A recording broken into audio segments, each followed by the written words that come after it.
No debería estar escribiendo esto. Tal vez llego tarde, tal vez me adelanto.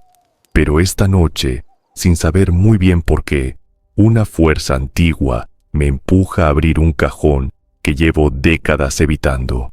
Dentro duermen fotos color sepia, hojas arrancadas con apuntes de hoteles en el Cairo y transcripciones de charlas con monjes coptos que me miraban como se mira a alguien que insiste en acercarse a un fuego sagrado, con temor y también con una compasión que casi duele. ¿Por qué quieres saberlo?, me preguntó uno de ellos en Santa Catalina, en el Sinaí. ¿Por qué se empeña en buscar lo que todos prefieren olvidar? Entonces, no supe qué contestar. Hoy, después de medio siglo investigando, después de cruzar más de 100 países, creo que lo entiendo. Soy J.J. Benítez y he pasado la vida intentando descifrar qué ocurrió de verdad hace 2000 años. Lo que voy a contarte no está en los evangelios que te enseñaron, no vive en los sermones del domingo, ni en los catecismos pulidos. Está enterrado en textos que se escondieron a propósito, en pergaminos que ardieron donde no debían arder, en la memoria clandestina de comunidades cristianas que fueron casadas hasta casi desaparecer. Y te aviso, si sigues, tu imagen de Jesús no quedará intacta, porque el niño que asoma en esos relatos prohibidos no es el niño dócil y edulcorado de la estampita. Es algo más inquietante, más salvaje, más humano, precisamente por eso. Y lo que todavía me roba el sueño es una posibilidad, que esos textos no estén mintiendo del todo. Déjame empezar por marzo de 1998, El Cairo. Yo llegué allí siguiendo un rumor de esos que la academia desprecia, pero que los viejos coptos repiten en voz baja, detrás de las librerías de segunda mano, como si cada palabra pudiera despertar a alguien. Me dijeron que, en una colección privada a las afueras, existía un fragmento de papiro con parte del Evangelio de Tomás, pero no el Tomás que todos citan, no el hallado en Nag Hammadi en 1945, otro, más antiguo, más completo, más peligroso. Eso aseguró mi contacto, un anticuario sirio, con ojos de ave de rapiña. Aquella tarde, el calor era una pared. El dueño me recibió en una casa descascarillada, con cortinas que apenas permitían que la luz tocara el aire. Era un hombre mayor, enfermo, tosía, como si cada frase le costara una moneda de vida. Me mostró el papiro con manos temblorosas. Estaba en copto, dialecto saídico. Mi dominio de esa lengua es limitado, pero hay palabras que saltan incluso a quien no quiere ver: Jesús, niño, muerte, barro, pájaros. ¿Sabe lo que dice?, preguntó. Sí, mentí. ¿Y aún así? ¿Quiere leerlo? Asentí. Me dejó fotografiarlo con una condición: jamás revelaría su nombre, ni su dirección. Hay gente que no quiere que esto se sepa, murmuró. Gente con poder. Yo pensé que dramatizaba, como tantos coleccionistas enamorados de la conspiración. Pero años después, cuando intenté volver a encontrarlo, me dijeron que había muerto y su colección había desaparecido, sin rastro, literalmente nada. Ese texto del que hablo suele llamarse Evangelio de la Infancia según Tomás. No lo confundas con el Tomás gnóstico de dichos. Es otra tradición, otro tono, otro objetivo. Probablemente redactado en el siglo II, algunos lo acercan al año 150. Está, en distancia temporal, más cerca de los hechos que muchas cartas que sí entraron en el canon. Entonces, ¿por qué fue rechazado? La explicación oficial contiene elementos fantásticos, milagros inconvenientes para la teología ortodoxa. Yo sospecho otra razón. Muestra a un Jesús niño que aún no domina lo que lleva dentro. Un niño capaz de bendecir y de arrasar. de dar vida y de retirarla. Un niño que no encaja con la imagen impecable que una institución necesita para sostenerse. La primera escena del texto es casi inocente, hasta que deja de serlo. Jesús tiene 5 años. Juega junto a un arroyo en Nazaret. Es sábado, día intocable, día en que trabajar equivale a profanar. El niño se agacha, toma barro y comienza a moldear. Hace 12 gorriones, 12 figuras perfectas. Un vecino lo ve y se escandaliza. Corre a buscar a José. Tu hijo está violando el sábado. Está creando. José llega molesto. Ve las figuras alineadas. Se vuelve hacia Jesús dispuesto a reprenderlo. Pero antes de hablar, el niño da una palmada. Y los pájaros de barro se convierten en pájaros reales. Vuelan, cantan, se pierden entre los árboles. El vecino retrocede, lívido. José se queda inmóvil y Jesús sonríe. El texto insiste en un adjetivo que me ha perseguido. Una sonrisa extraña. Esa palabra me muerde. Era una sonrisa de inocencia, de conciencia, de alguien que acaba de descubrir, con sorpresa, que el mundo le obedece. He pensado en José muchas veces. En los evangelios canónicos aparece y se borra. Está en el nacimiento, en la huida, en el templo, y luego, nada. Se asume que muere antes de la vida pública. Los apócrifos, en cambio, lo devuelven a la carne, un carpintero común, frágil, asustado, obligado a criar a un niño que no es como los demás. Y enseguida viene lo peor. Otro niño, jugando cerca, rompe con un palo las pozas de agua que Jesús había hecho. Jesús se enfurece. ¿Por qué destruyes lo que yo hice?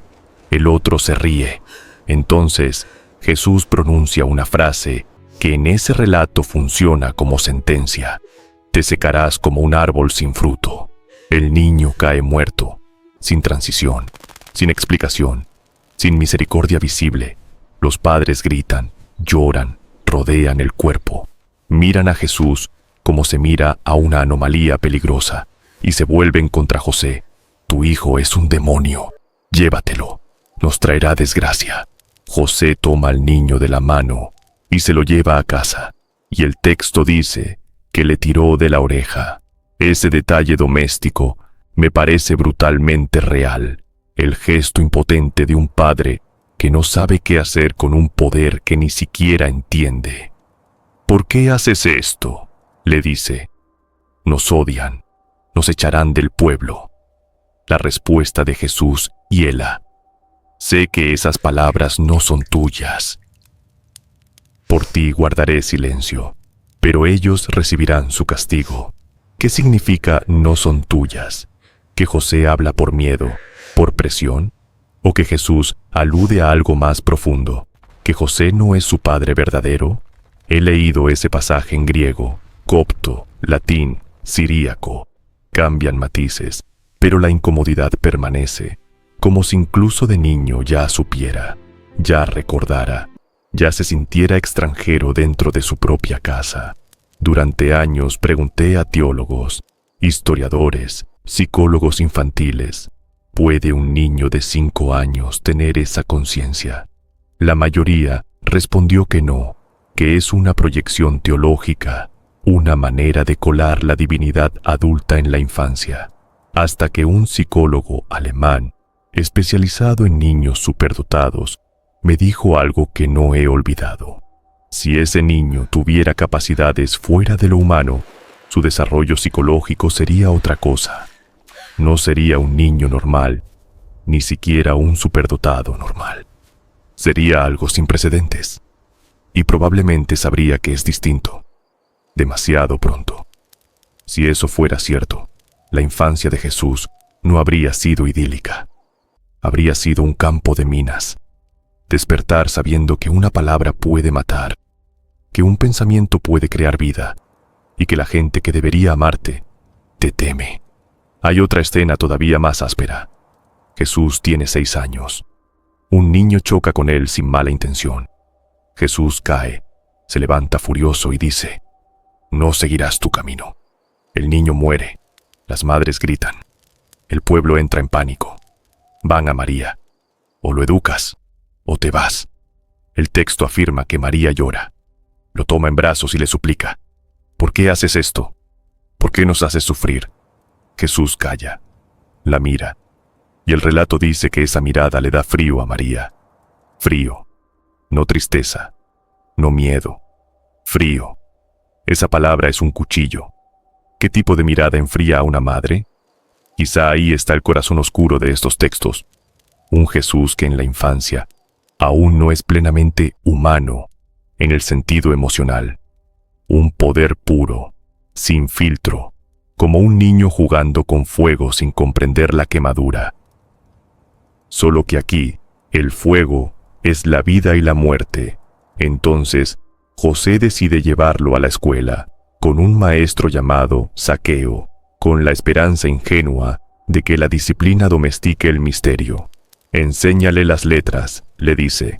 Es inteligente, pero difícil. Zaqueo le muestra el alefato. Di alef, silencio. Di alef, silencio otra vez. Hasta que Jesús responde, pero no como alumno.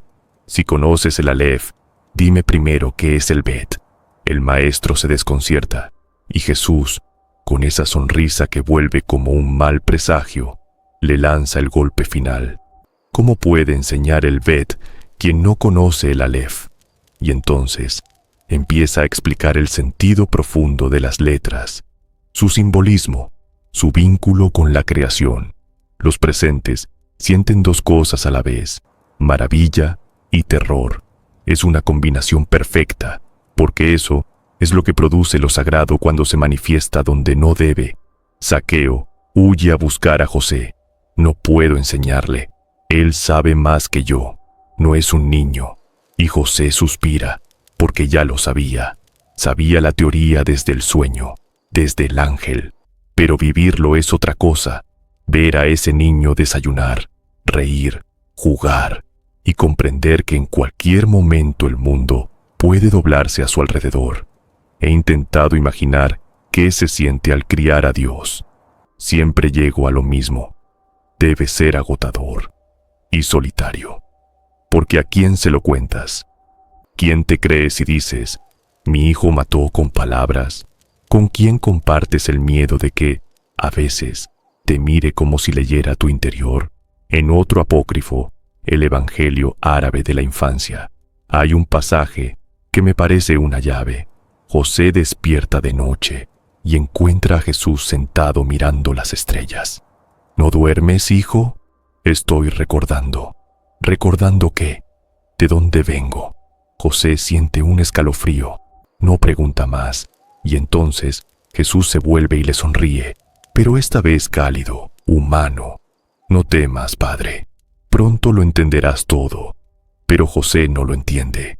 Muere antes. Muere sin ver al maestro itinerante. Muere quizá creyendo que fracasó como padre. Y ese dolor, si lo piensas, es una tragedia silenciosa.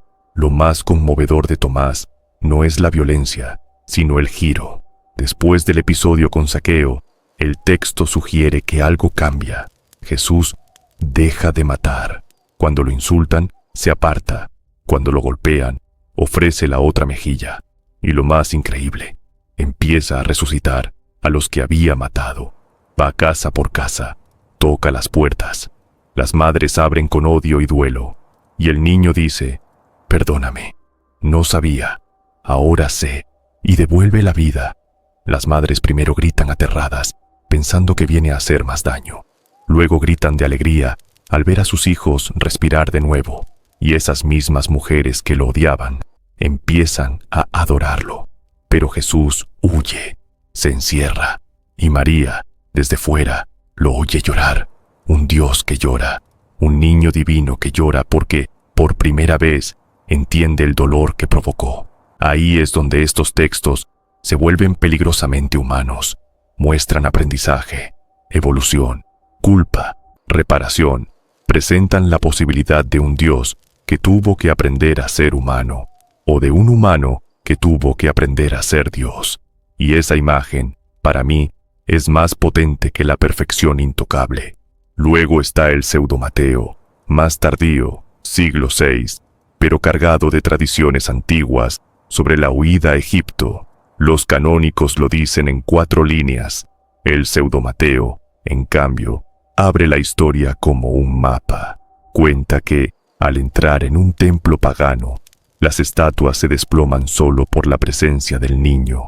No hay gesto, no hay conjuro, basta estar. Esa imagen es brutal. Lo divino verdadero y lo divino falso no pueden sostenerse en el mismo espacio, como si la realidad se quebrara. Narra también un manantial que brota en el desierto cuando María no tiene agua, y menciona tradiciones que aún hoy sobreviven. Un sicomoro, un pozo en las afueras del Cairo, relatos que se transmiten de abuelos a nietos. Tal vez el milagro no es el espectáculo, tal vez es la persistencia. Y aparece un episodio que parece escrito para cerrar un círculo. La banda de ladrones, el jefe llamado Dimas, el segundo Gestas.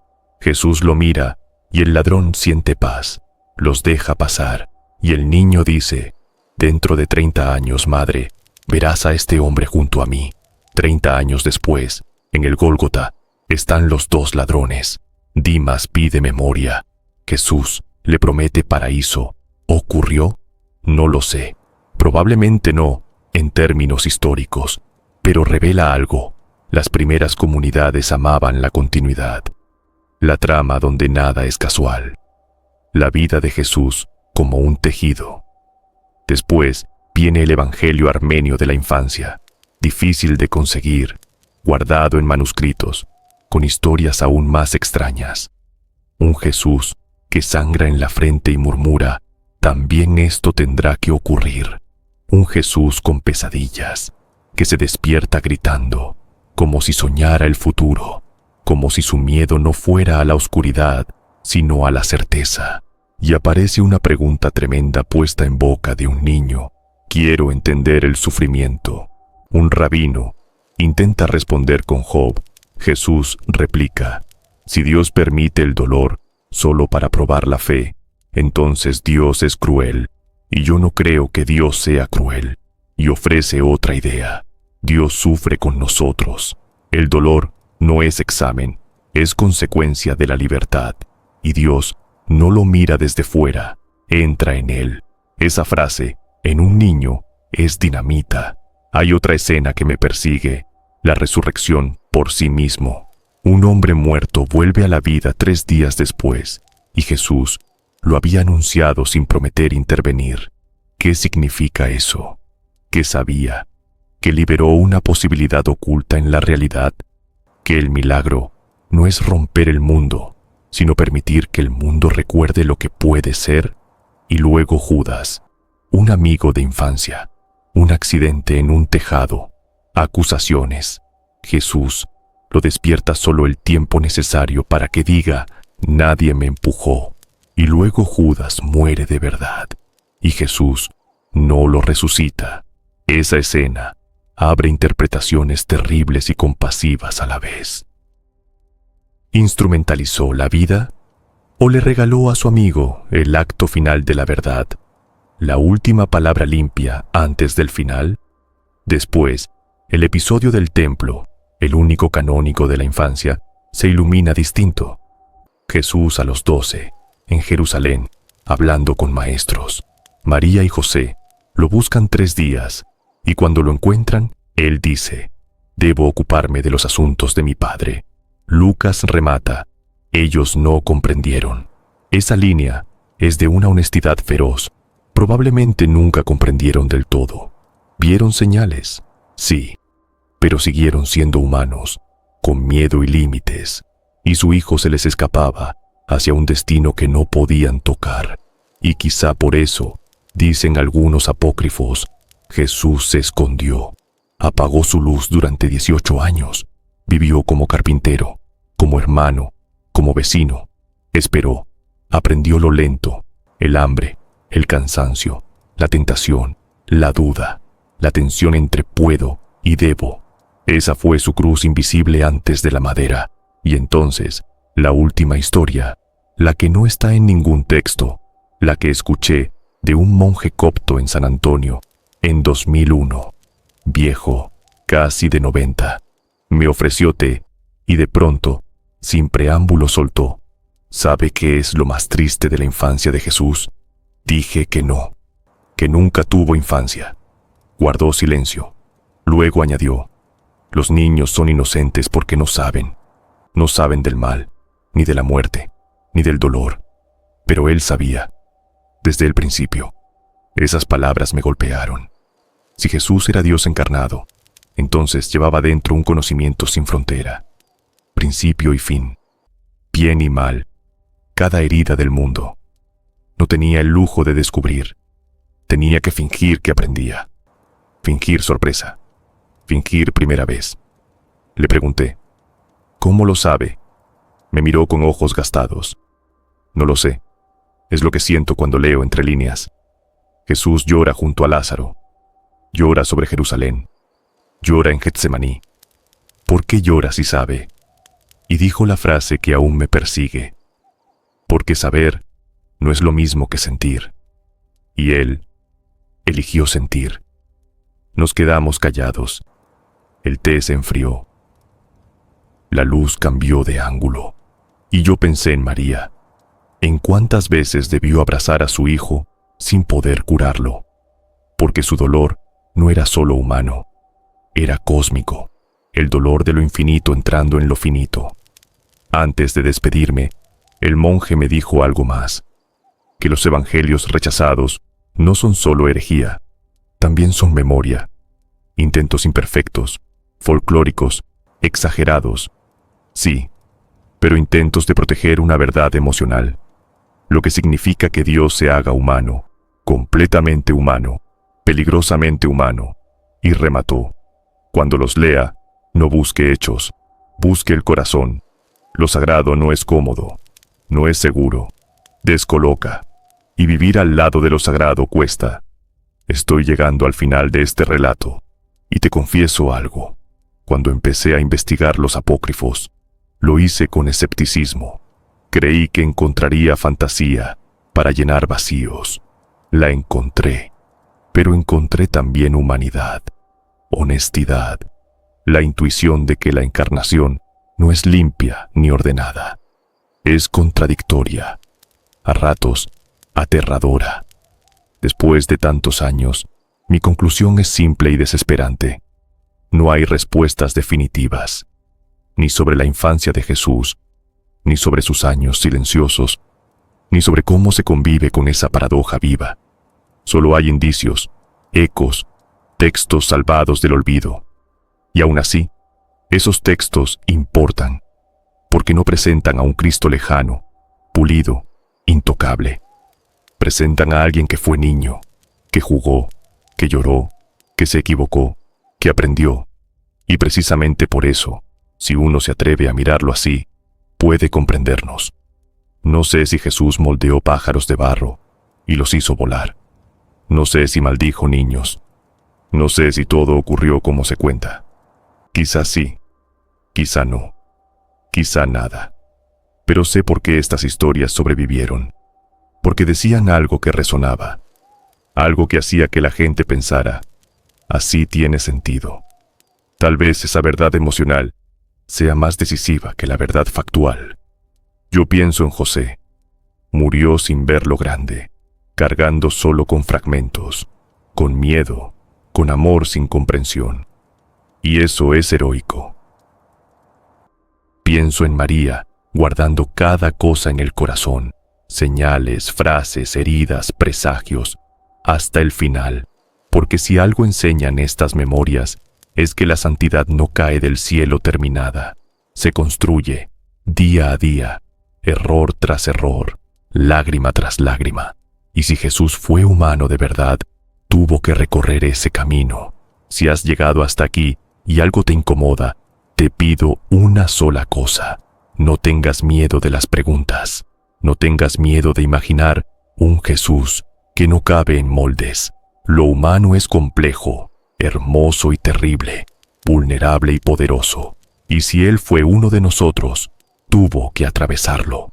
Te dejo con una imagen final, tardía, poética, sin valor histórico quizá, pero verdadera en otro sentido. Una noche, Jesús adolescente mira las estrellas y dice que piensa en los que sufren, en los que tienen hambre, en los que mueren, y que quisiera hacer algo, pero aún no puede. Y su madre le toma la mano y le dice que llegará el momento, y él apoya la cabeza en su hombro y llora, y ella lo abraza, madre e hijo, humana y Dios, juntos un instante más, antes de que el mundo lo reclame.